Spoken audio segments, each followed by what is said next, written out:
Hi, everyone. I'm checking my audio again. Hopefully now it's working.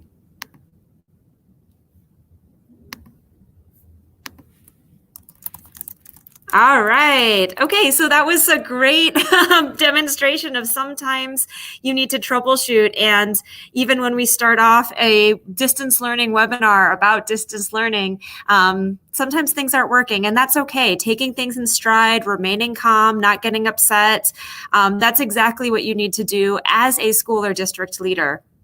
Things don't work all the time. Technology can break.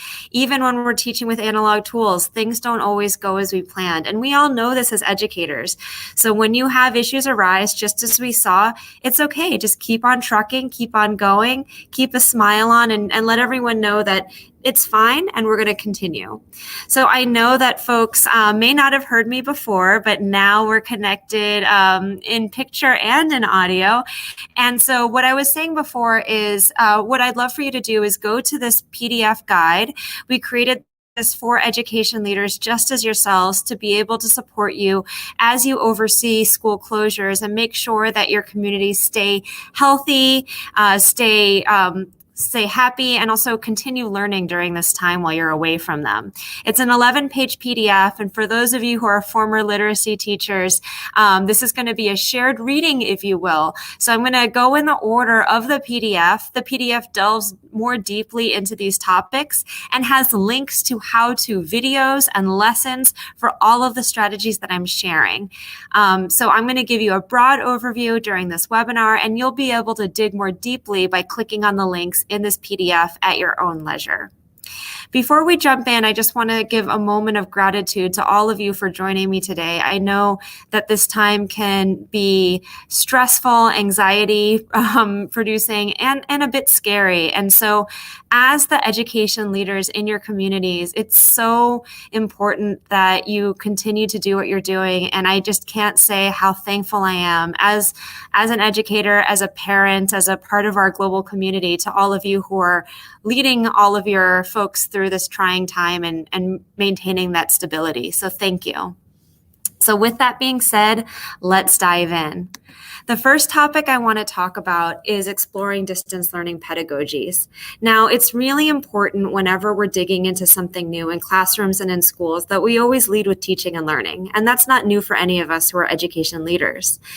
I gave a webinar a week and a half ago around distance learning pedagogies. It's another 60-minute webinar. We did not have sound issues for that one, but it is a great way to help your teachers begin to explore and unpack how their teaching and learning might shift while they're not in 3D with their students anymore. You can find all of these resources by going to the goo.gle/edu resource page, the link that you see on the screen there. And that will give you the opportunity to see that distance learning training, the webinar I'm addressing, our product capabilities and product training so that your teachers know how to do things like set up a Google Classroom, get their kids onto Google Hangouts Meet, help their students know what they're learning and what they need to improve on through Google Forms, quizzes, and different formative and summative assessment opportunities that the G Suite ecosystem provides.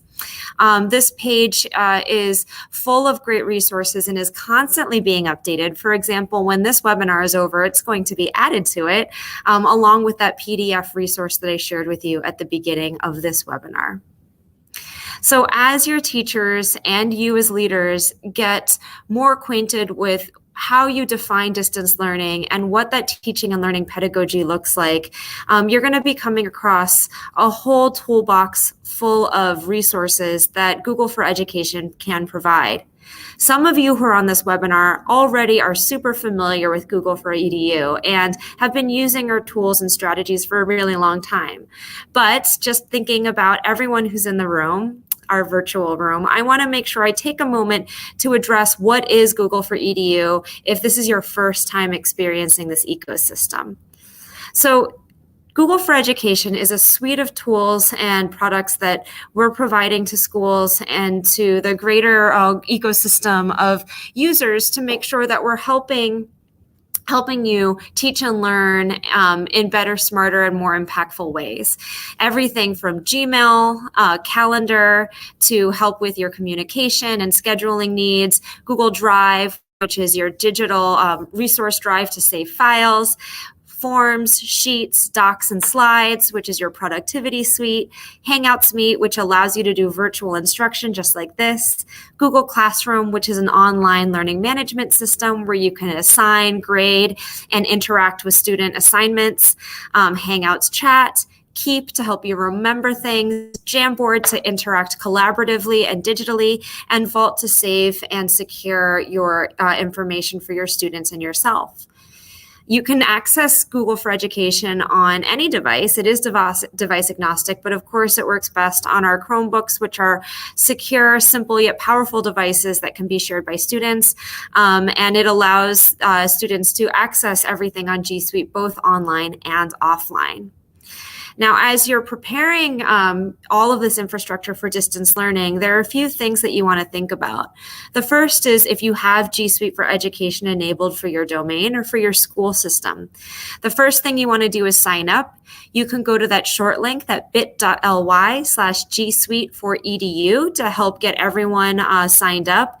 We are fast tracking sign up. So if you aren't on G Suite for Education, you can quickly get on and enabled by going to that link and joining. And we have folks who are checking this multiple times a day and getting people usually signed up in less than 2 weeks, if not sooner.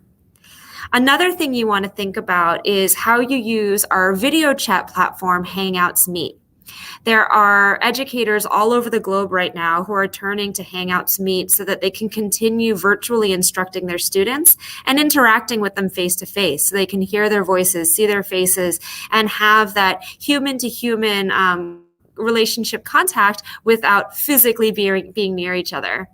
I heard someone on the news the other day say that we shouldn't really be calling it social distancing, but rather physical distancing. We want to stay physically apart, but we want to keep that social aspect of our communities alive. And so that's why a lot of educators are leveraging Hangouts Meet to help their students and faculty continue to have that face-to-face experience in terms of instruction. And I have 7 tips for you here to make sure that this is the smoothest experience possible and to help you avoid some of the hiccups that you might encounter when doing virtual instruction, as you saw here today. The first one is to make sure that you're provisioning G Suite accounts for each individual student and teacher. There shouldn't be any shared accounts. So I know as educators, we encourage sharing and we say like, oh, let's be more effective and efficient by having less for more. But we want to make sure each child and each adult in your ecosystem has their own account. This is for safety reasons, privacy reasons, and to make sure that the system works as it's meant to. As you're seeing here on my little video, it's easy to bulk upload users. So you can take your student information system, download a comma-separated file, a CSV file, and then upload it to your admin dashboard. So you don't have to manually add in users one at a time. The next one is to really think about how to enable Hangouts Meet features for your different organizational units. And what an organizational unit is it's the different groups of people within your education community. So for example, that might be teachers, students, administrators, you might even have support staff.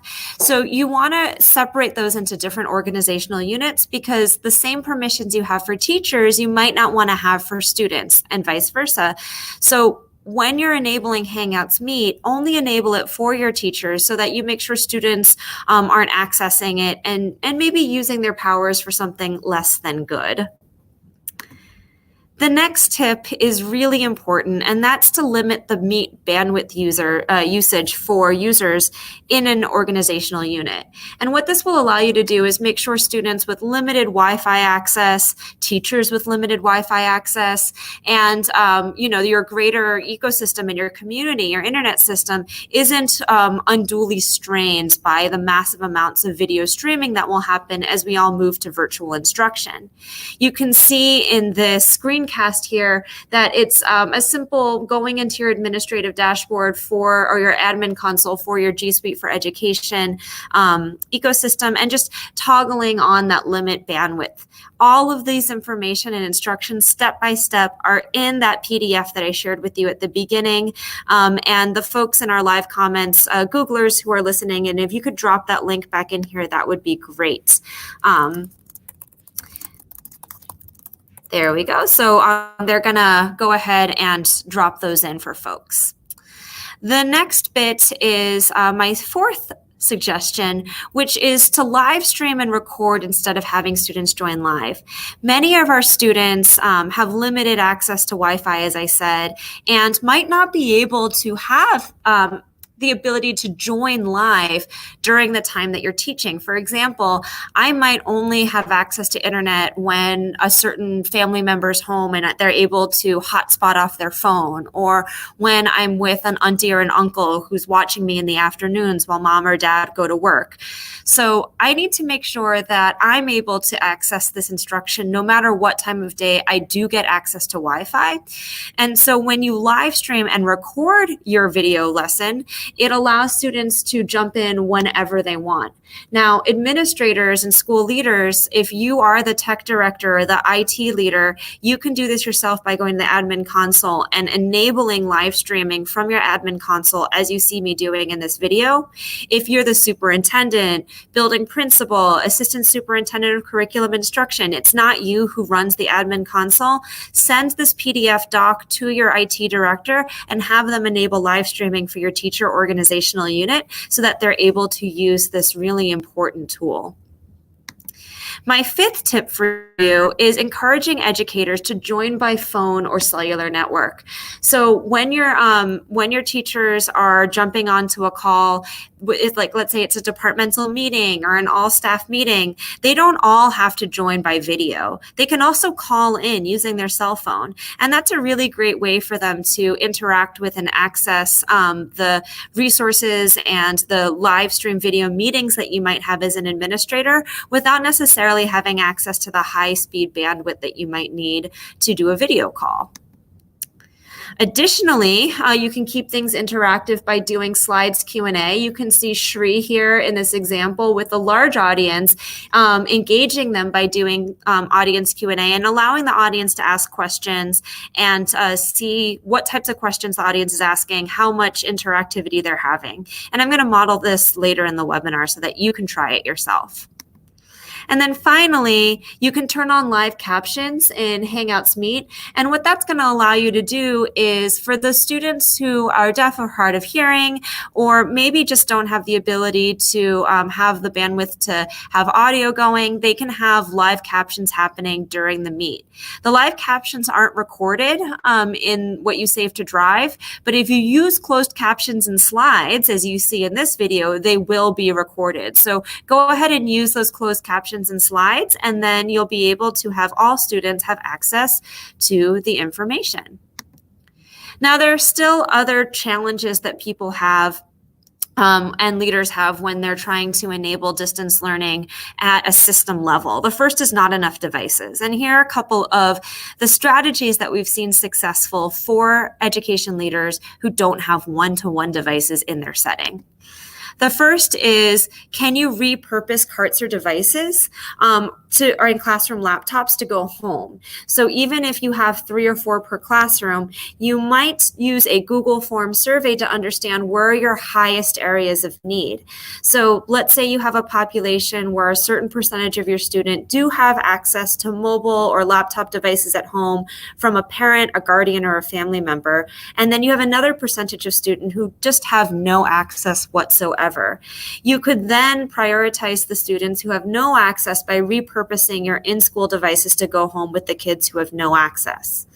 Additionally, you can look at BYOD programs where you've had a hybrid BYOD program and use that information to transition that into a distance learning. So instead of a bring your own device, it's leave your own device at home.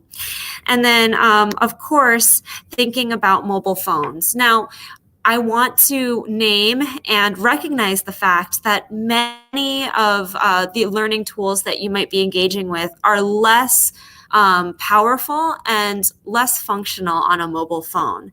However, many of the things that we're asking our students to do are still functional on phones. For example, viewing a video from Google Drive, that's fully functional. The ability to read and interact with digital content, fully functional. They can even interact in slides, docs, sheets. The user interface is not quite as clean and simple, but it's still possible. So it's still giving students access and opportunity where otherwise they would have none. Another challenge that they might have, in addition to not having enough devices, is not having access to internet. Now, this one is a huge challenge that's happening with students all over the globe, and I don't want to undermine the need and the severity of this issue. With that being said, there are some strategies that fellow educational leaders have seen be successful. For example, some are using G Suite apps offline, meaning they're able to give their students the ability to take the slides that teachers are creating, the docs that educators are building out for students to learn from, and enable offline learning before they are removed from Wi-Fi access, and then they're able to interact with them offline. In fact, they can even create new slides, new docs, create artifacts of learning. And when they get back to school, when our schools reopen, which they will, all of that will sync and upload to the cloud. So for example, if you're already away from your students, if you give them the ability to do offline slides, offline docs, and they get 15 minutes of wireless access by having a neighbor hotspot or their mom or dad hotspot off their phone, they could download all that information to their Chromebook or device, interact with it, add notes, create new docs, and then the next time they get back on Wi-Fi, be it the next day, the next hour, or the next month, all of that will sync and they can upload their work. Additionally, a lot of communities are collecting mobile hotspots and sending it home with the students who have absolutely no access. Understanding this is a resource, this is a resource you need to identify and find, but there are communities that have been able to work with local businesses to get mobile hotspots and distribute them to students. And then finally, a lot of broadband providers are creating programs to allow for free access to internet for low-income families for 30 to 60 days, a few of them listed here. So check with your local broadband program or provider in your area and see what they do have available. You might be surprised that there are opportunities for families to engage with these free access programs. The next thing I want to talk about is creating a distance learning culture. Now, it's not just enough to understand the strategies and pedagogies when you're thinking about distance learning, but also some questions for how are we creating that culture in our community. The first way we can do this is being really clear with the expectation for staff and students and the guidance for parents. I'm being intentional with the language here because we can have expectations for our staff, even expectations for our students as learners, but being mindful that saying expectations for parents may be hard because we're not taking into account their personal situation. So guardians, family members might not be able to follow all expectations. So guidance feels a little bit more open and acknowledging that not everyone has the same ability. A couple of these things is one, making sure that it's written out. So it's not enough to, have a webinar like this and say it out loud, or even say it in passing in a quick email. Having a standing doc that people can refer to or a website where they can see these guidance and expectations is really helpful for people to return back to. We recommend you creating it in Google Docs because Google Docs has one version to rule them all. So instead of having it in other types of formats where you need to send out a V1 and then email out a V2 as you make changes and updates and iterations, that one Google Doc, as you change it, changes for everybody in real time. And you can post that Google Doc in a central information hub like a Google site so that it appears live on the site. People can scroll through it. And so it becomes this one place where I can check for calendars to understand timelines for when are we closing, when are we opening, when are meals available for students, when are pickup times for materials. And on that same Google site, I could also have the expectations for staff and students and guidance for parents. So I can go to one link and find everything that I need. Another wonder as you're creating your culture for distance learning is the schedule. What does the schedule look like for learning?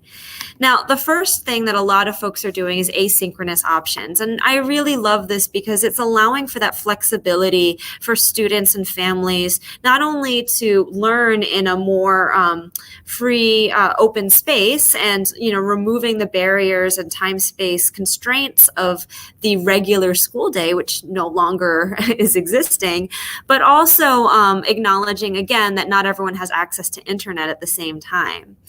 So asynchronous options for learning are, first of all, using calendar appointment slots. Google Calendar allows you this really great tool called appointment slots, where you can block off chunks of time in your schedule as an educator and then send a link to families and students where they can sign up for one-on-one or group support times. So if I'm in AP biology and I'm really struggling with the slide deck my teacher sent me, I could sign up for a 15-30-minute office hours with my teacher where I can get that extra tutoring or support.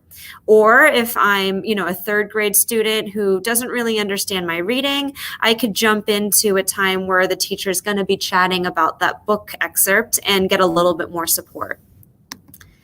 Another thing is allowing students self-paced learning through Google Classroom.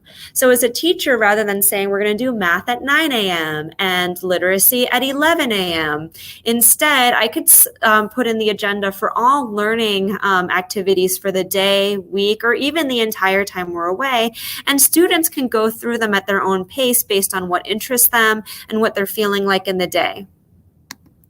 And then, of course, using Hangouts Meet for group instruction and remembering that we can record that instruction live for folks who are not able to join in real time. For synchronous options, for folks who are wanting to stick to a regular school day, of course, you can do virtual lessons delivered through Hangouts Meet. So you can schedule it throughout the day, saying 9 o'clock is reading, 12 o'clock is science, 1 o'clock is mathematics. You can take attendance through Google Forms. So at the beginning, you can have a unique link where students fill out the Google form to show who's there. You can even turn off the ability to complete the Google form at the end of the lesson so students can't fill it in after the fact. But even if they do, you can see the timestamp for when they filled it out to know if they were watching live. And then you can also provide quizzes and assignments through Google Classroom at the conclusion of the lesson. Next up, we're looking at how we can understand instructional minute requirements and also know if our students are engaged during the learning. Now, as the instructional and educational leader in your school, a lot of us have to report up to your higher accreditation bodies if your students are learning, if you're counting these as school learning days. And a question has come from a lot of folks: how do I know if my students are learning if I'm not with them? How do I make sure they're putting in that 5 hours a day or whatever your accreditation body is requiring? The first thing you can do is have educators set instructional minutes for each learning activity and indicate that in Google Classroom. In Google Classroom, you can set a number of points. Rather than always defaulting to the standard 10 or 100 points, you can set the points for the number of instructional minutes. So for example, as a teacher, if my student is going to complete viewing a slide deck on the water cycle and then doing a Google form quiz, I might say, I believe this should take them 30 minutes. So then I can set that for 30 points in Google Classroom to indicate the number of instructional minutes. Additionally, I can design tasks and artifacts for students to complete to show what they know and submit those through Google Classroom. So instead of saying like how long it will take to consume the content, I could say, this is how long I think it should take them to complete an artifact, and then set that for instructional minutes, and then they show what they know or show that they've completed it through turning it in the classroom. In Hangouts Meet, I can do a poll or a Google form to see who's in the room. And so if it was a 20-minute Google Meet, I know that that was 20 instructional minutes and the students were there for it. I could poll them at the beginning and then do a check for understanding exit ticket at the end to see if they were there the whole time. One thing we want to make sure that all education leaders are aware of, and as the leader in your community, to make sure your teachers are really aware of, that they're not assigning more instructional minutes than a student can complete in a given day.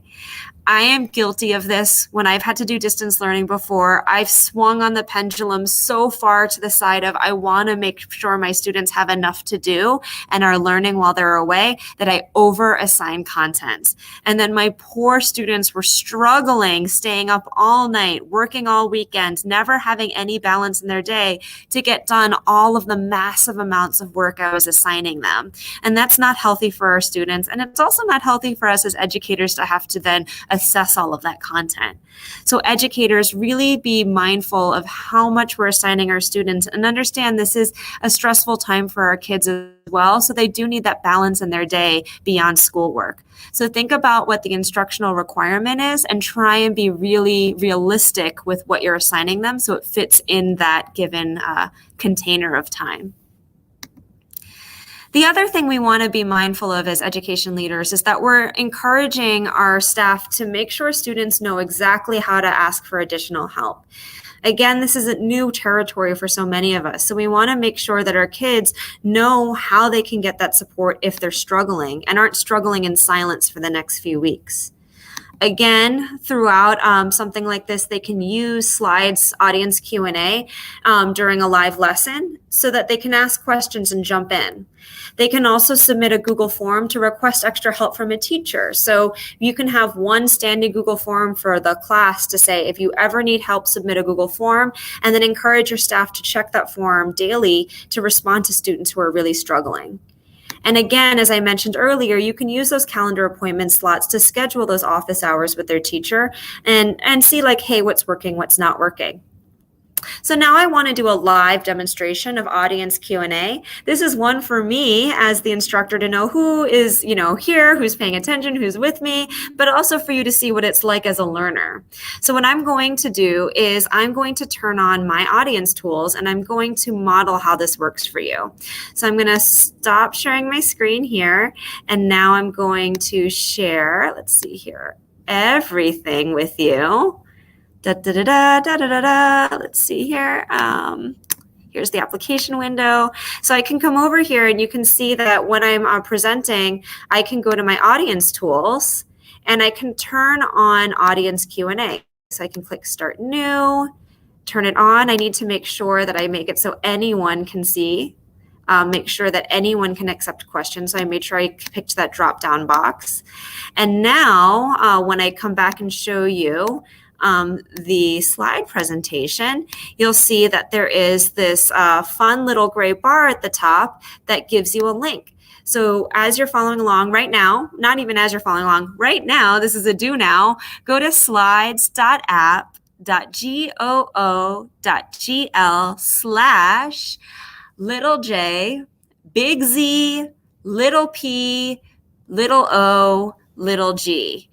Those are case sensitive, so make sure that you have it in the correct upper or lower case. And we're just going to do a quick demonstration.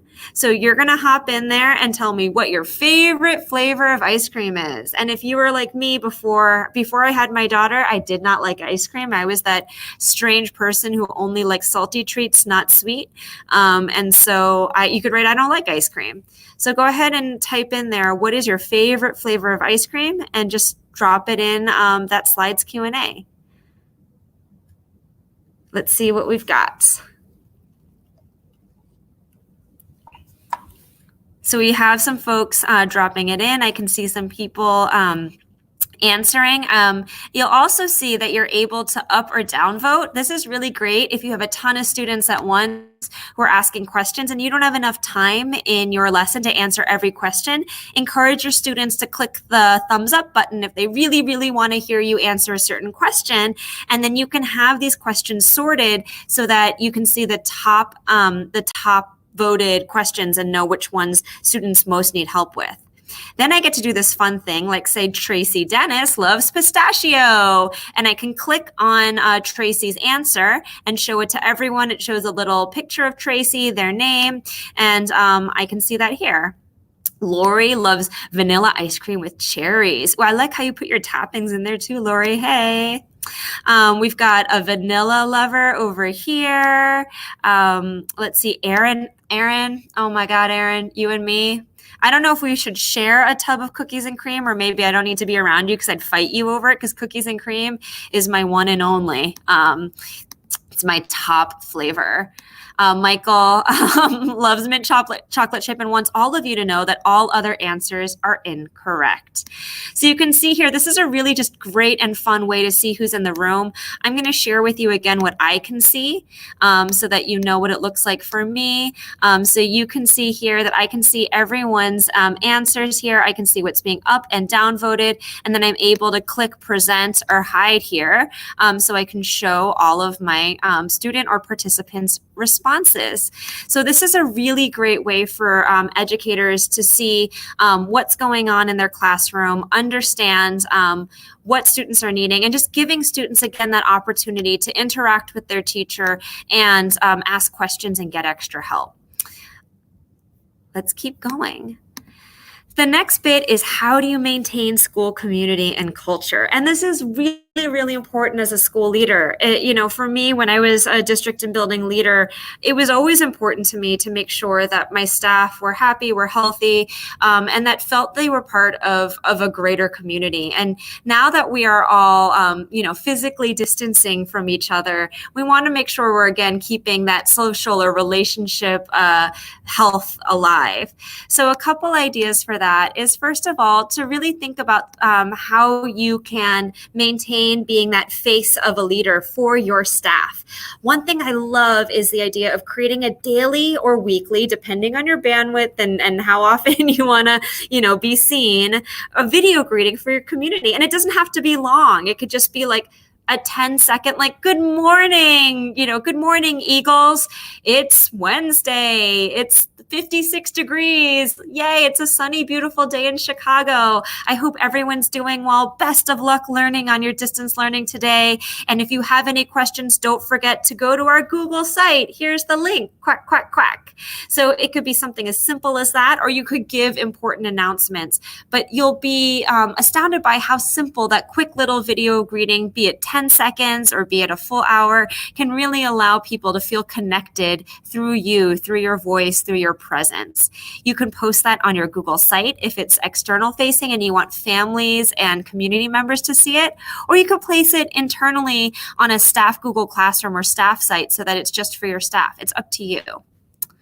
Another thing that you could do is celebrate wins through virtual shout-outs. You can do that by creating a Google Group email listserv for your staff. You can put it on, again, Google Classroom or a site, but find those bright, positive spots. It doesn't all have to be, fire and brimstone. It could be, hey, so-and-so just got engaged. They're alone in their apartment all the time and their partner decided to propose to them. Hooray, let's celebrate that. Or so-and-so had their baby, or so-and-so had 66 third graders on a Google Hangout successfully. Congratulations. Celebrate those wins. Celebrate that positivity. Help people find the bright spots in the darkness.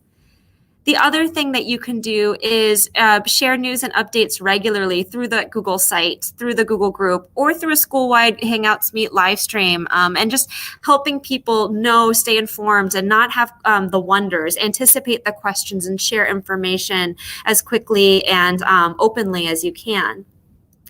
And just like we're encouraging your staff to have appointment slots so students can ask for extra help, you can make yourself available as a school or system leader by creating calendar appointment slots for your staff to ask for extra help, to check in with you. Your staff is going to be going through a lot. For some of them, this is their first time using technology. For others, it's their first time distance learning. And some live alone and they're just isolated for days on end during this time where we need to be apart. So checking in on your teacher health emotionally, physically, professionally through those appointment slots is really great. And even beyond that, just sending out individual emails or notes to staff, just saying, hey, I'm thinking of you. I'm aware, that this is hard. How can I help? And then, of course, using Google Forms to check in with your staff. Give them an opportunity to reflect upon and give feedback on the experience. We don't need to wait for it to be over to iterate. So sending that survey, weekly and just finding out like what systems are working and what can be improved on is a great way for you as a leader to be growing and modeling that constant idea of flexibility. And then just thinking about other ways to keep it lighthearted. At Google, we have some funny things that are happening where people are sharing funny videos of their own children interrupting their workday, their pets, and like interacting with their pets, and just pictures of cats and dogs and fishes and parrots just at home. They're sending pictures of their workstations that they've set up with, fake flowers and pictures of their loved ones, just funny little anecdotes. Create that space to be human with your staff as well, because it really helps to break the tension and make people feel that brightness and smile inside of them. Some other things to consider as a leader is, of course, being the calm in the storm. A lot of folks are stressed and scared right now. I went to the grocery store the other day and saw the thing that broke me was seeing the produce aisle empty and one lone sad little onion, my least favorite vegetable, on the produce aisle. And I had to buy the onion because it was the only thing left. And it made me really sad and stressed. But then my leader reached out and was the calm in the storm for me. And it meant the world. It was just the shortest little note, but he was very calm, very positive, and it brought me back. So you being the leader for your staff is huge. Remember social emotional learning for your staff and for your students. We want to think about them continuing to grow and progress in their academics, but we also want them to continue to grow and progress as human beings and socially and emotionally as well. This Monday at 4:00 Central Chicago time, so this Monday the 23rd, I'm going to be joined by two social emotional and wellness experts to talk about how do you teach SEL mindfulness and wellness through distance learning, and giving you guys some quick tips and tricks so that you as leaders and your staff can continue to teach the whole student while we're away from them. And then, of course, as leaders, as you're looking at learning plans and helping staff create and iterate on these plans, help them aim for a healthy balance between digital and analog life. So if I'm a teacher, everything shouldn't be digital. I could have the students interact with the video, but then press pause and write out some thinking or draw something, move around the room, try actual physical science experiments that are safe and developmentally appropriate, using what I have around my home. In math, like trying some analog math activities with counting cubes or blocks or pieces of rice in my home. So how can we help students balance the digital that allows them powerful access to information and each other with the analog learning opportunities to make sure that they have that balance? The next idea that we want to make sure that you explore is how do you prepare and support your staff? So as you create this distance learning culture and as your staff are moving to that digital pedagogy, we want to make sure that they feel as prepared as possible.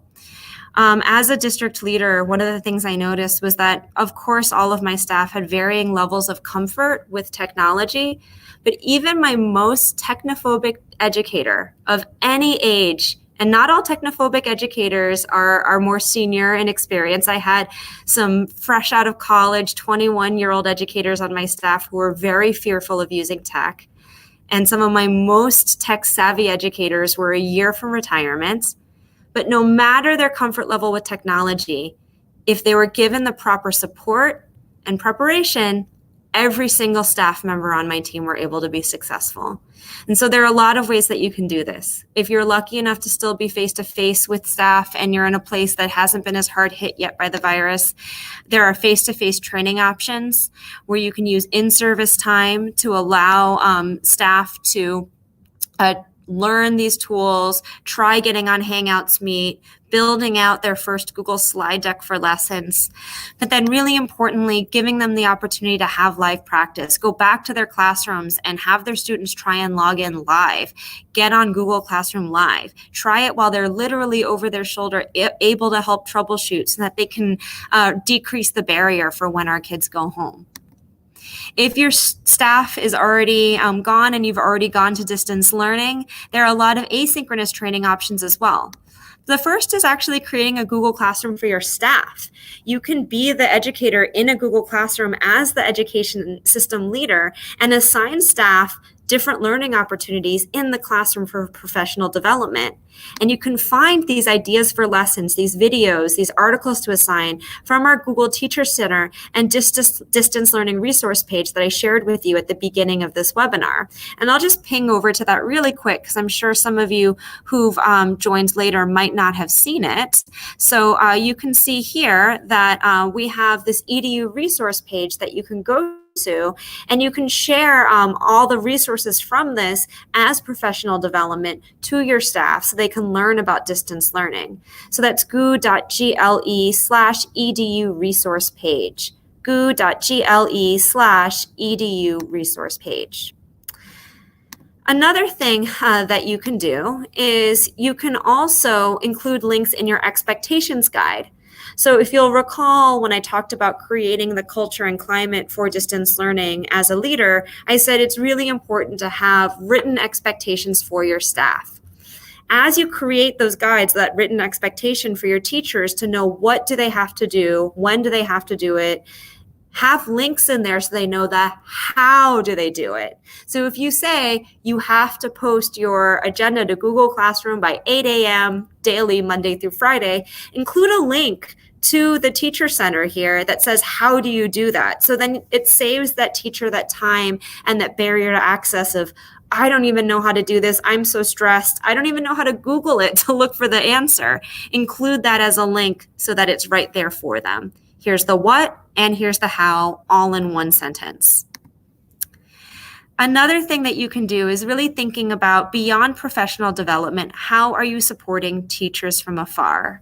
The first is holding virtual staff meetings. Again, Hangouts Meet is a great way to do this.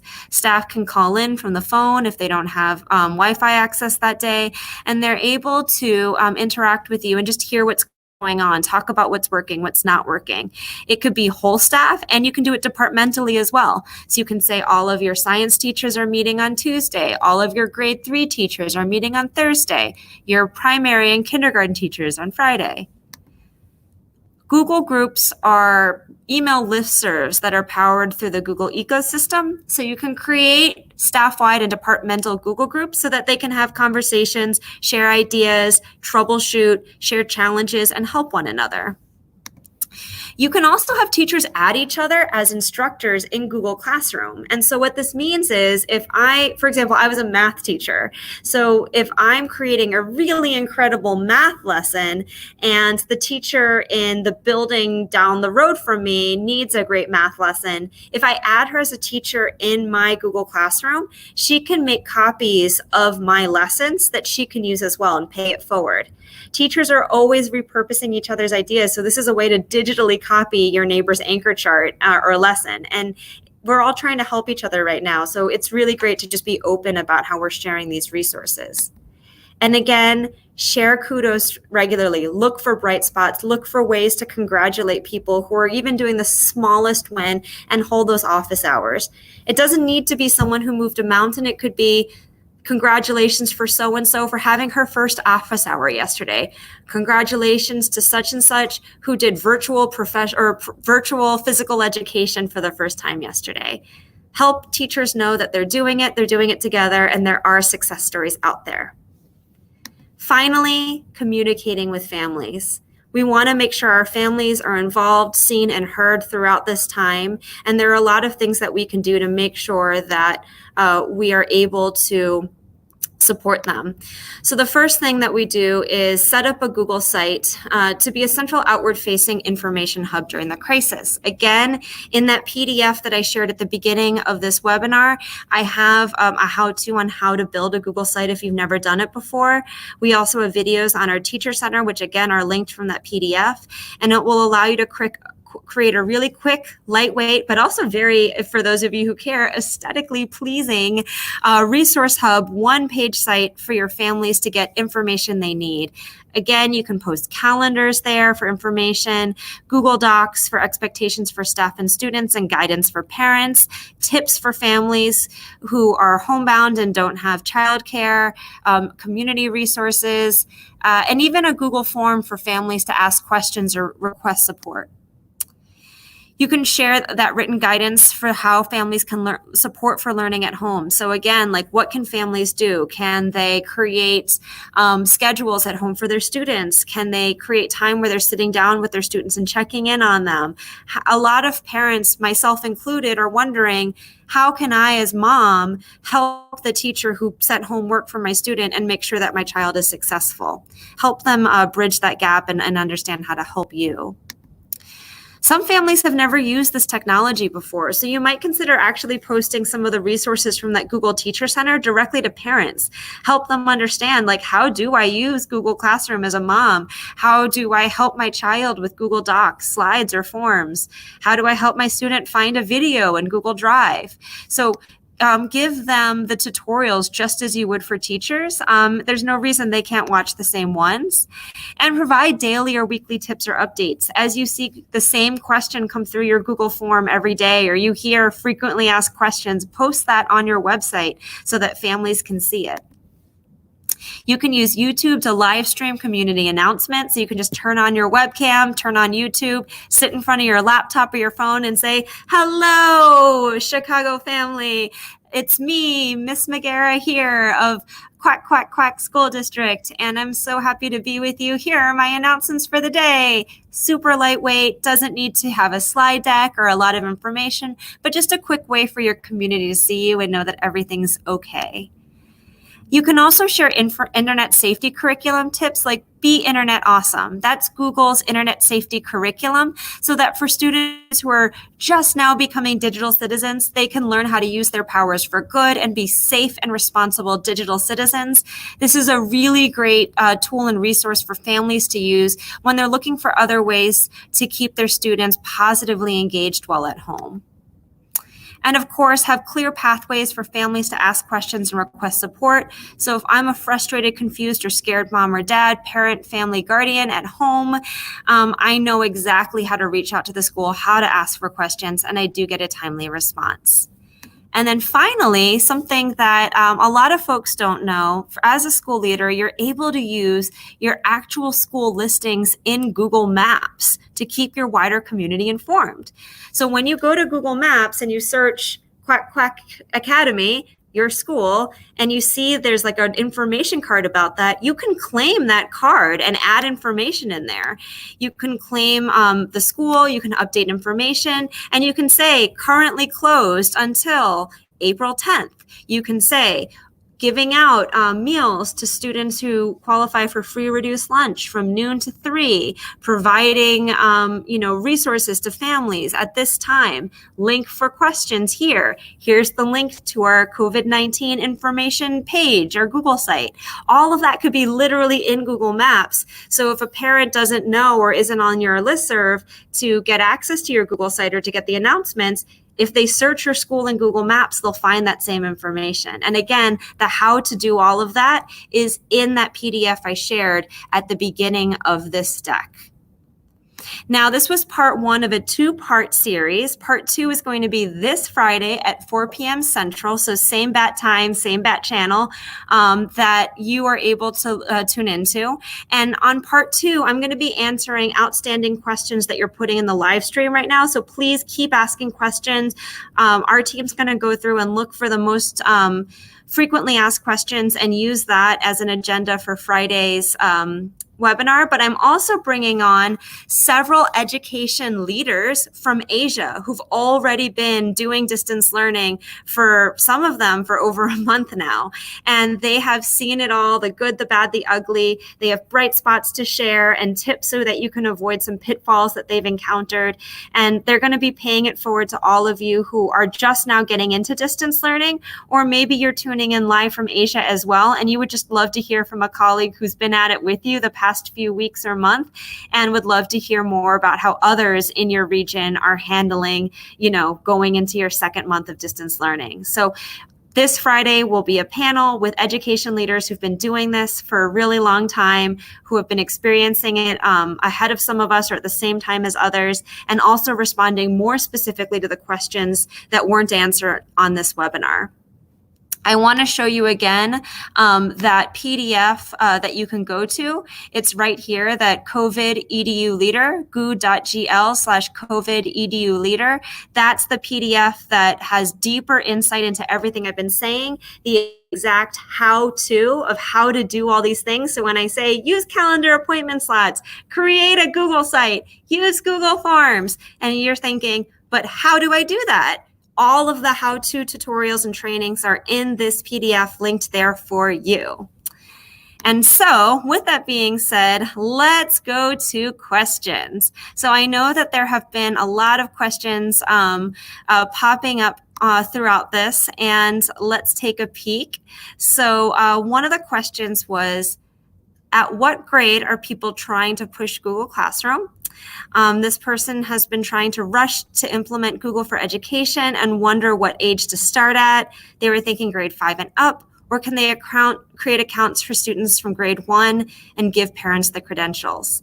I can't speak for everyone to the person who asked this question, but I can tell you that when our schools first piloted Google Classroom, the very first class that I was overseeing piloting it in was in kindergarten. And they were incredibly successful with it. There are some things that our kindergartners aren't as able to do with it being such a text-heavy ecosystem, but it is possible to do, especially if there's a family member at home to support. If there's not, if you're still in person with the kindergartner and able to give them some support, they can eventually learn how to do it. And if they're already at home, then maybe think about starting at the age where students are able to read and process the information in text. Another question that I have from Sean is, how did I fix the sound earlier? Students are having trouble with sound today at noon.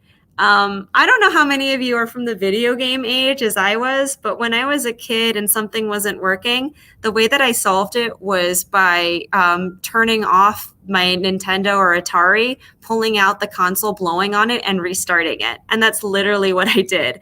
So when you saw me leave, I literally stopped the platform. I signed off the webinar, closed all my windows, and then signed back in. That's all I did. I shut down my browser and restarted it. I did the digital version of blowing into your Atari cartridge. So sometimes just rebooting is helpful. And I think, again, just saying to your students, to your community, if you're live streaming and everyone's watching, including the mayor, don't get upset. I'm on this webinar and there could be thousands of you around the world who are watching, and I could have chosen to be frustrated, to be embarrassed, but as an educator, this happens all the time, and it's just modeling failing forward and that things don't always work the way that we want it to.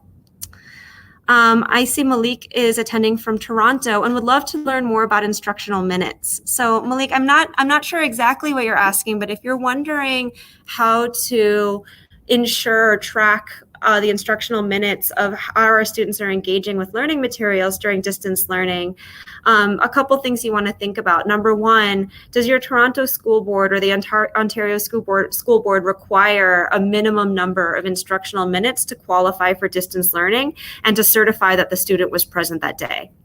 If yes, then find out how much that is. For example, in the state I live in the United States, it's 5 hours a day. And so if I break that down into minutes, then I can think about the different learning activities I'm assigning as an instructor and saying, am I assigning right amount of learning for my student each day where it equates to 5 hours of learning a day. And it doesn't need to be 5 hours of learning a day either. When I said think about flexibility, I can think of it in chunks of weeks. So I can say, I know we're going to be out of school for at least a week. I can think 5 hours a day times 5 instructional days. So that's 25 hours. So I can assign 25 hours of instructional content for the entire week. And when I'm assigning it, I don't have to go through it myself, but I can think about, all right, I'm assigning a 1-hour video that will take 60 minutes to watch, but my students might pause in that video to stop, to rewind, to learn more, to take notes, to listen to a piece again. So if you're looking at a 1-hour video, which by the way, I don't suggest normally doing 1-hour webinars like this. It's not the best instructional practice for distance learning. I suggest more like 5, 10, 15-minute chunks. But let's say it's a 1-hour video. That's not really 1 hour of instructional minutes. It might be more like an hour and 15 minutes or even an hour and a half, depending on the student body you have, because of the time it takes them to process, to pause, to take notes, to rewatch. So really be mindful of the instructional minutes that you're assigning. Make sure you're not assigning more minutes than there are in an instructional day, and thinking about how you're creating a balance of those instructional minutes so that not all of them are digital and some of them are analog as well, to create screen breaks and wellness for your students as well. Let's see here, one more question. So we have one about what supports work best for K2 students. What are some supports about students with disabilities, students designated as English language learners? We want to support all of our students with best practices. Thank you for this question. So for our early learners, our primary students in grades K2, video and images work best. The great thing about our tools at Google is so many of them allow for rich content. So for example, our Google Forms, you can include, instead of text for questions, images, and instead of text for answers, images. So I could put a little video for a question and then say, like, which of the following is a circle? And then put an image of a circle, a square, and a triangle. Same thing in Google Docs. I can put images to go with the text. And in slides, I can record little videos to go with each slide. So I can be the teacher in a video, in a slide, narrating the slide.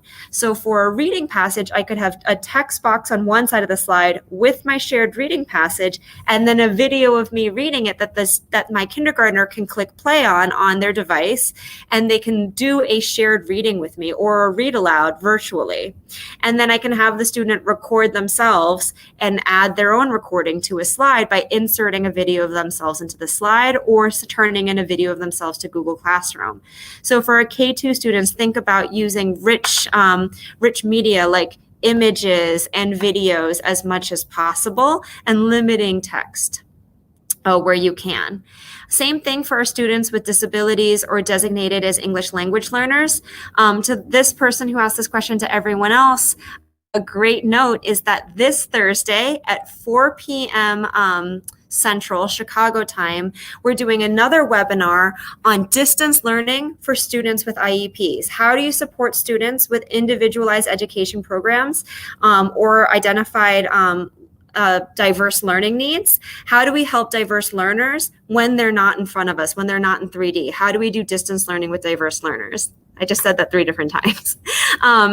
So that's this Thursday, the 19th of March at 4 p.m. Central, 4 p.m. Chicago, US Chicago time. We'll be having another webinar that you can register on the same place that you got this as well.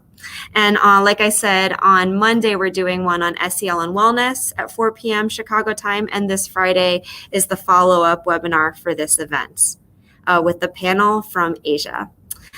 So with that being said, one last time, just for the people in the back who didn't see it, I want to make sure that you got this PDF guide, goo.gl/COVID EDU learner. It has the entire agenda from this session, more in depth of everything I talked about, links to trainings on how to do all of these things.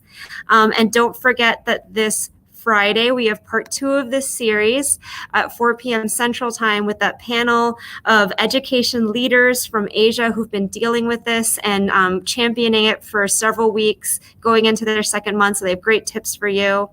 And then we have our webinar on Thursday at 4 for diverse learners, supporting diverse learners through distance learning, and Monday at 4 for distance learning for SEL, mindfulness, and wellness.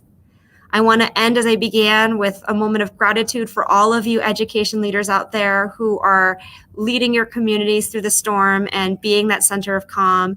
You are so needed, you are so important, and I am so grateful for you. Thank you for everything you do. Thank you for everything you have done. And please stay tuned. We're going to continue to share. I hope all of you are well, be safe, and continue to wash your hands. Thanks, everyone. Take care.